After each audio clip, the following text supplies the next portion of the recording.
Hi there. I've been talking about varnishing all week, and I talked about using solvent-based varnishes, which means that you've got to clean your brush up with Turps, which is a horrible job, and I try and avoid it as much as I possibly can.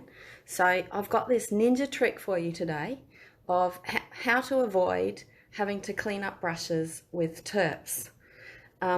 So the best thing, once you know this trick, is you hardly ever have to go through a tub of Turps and dry it off and Turps the brush and clean it all up ever again. So I've managed to not have to clean my solvent brushes for about 3 years now, and I haven't thrown any away either from having them all dry out.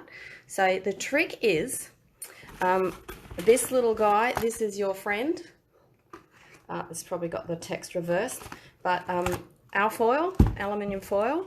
And what you do is once you've finished brushing with the solvent-based varnish, you sort of dry off the brush a little bit, but leave a little bit of the varnish in the bristles, not too much, not so it's dripping or anything, but just a little bit.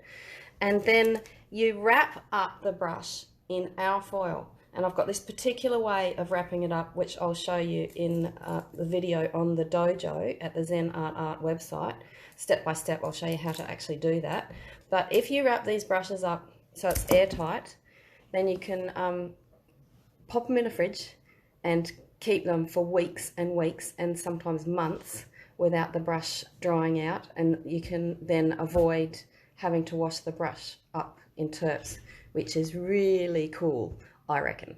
So that's my tip of the day. If you'd like to see how to do it step by step, then go and visit the dojo at zenartart.com for this ninja tip step by step and a whole pile of other tips. Please help other people to see this video by liking, commenting or sharing below. I would really appreciate that. Thanks for watching.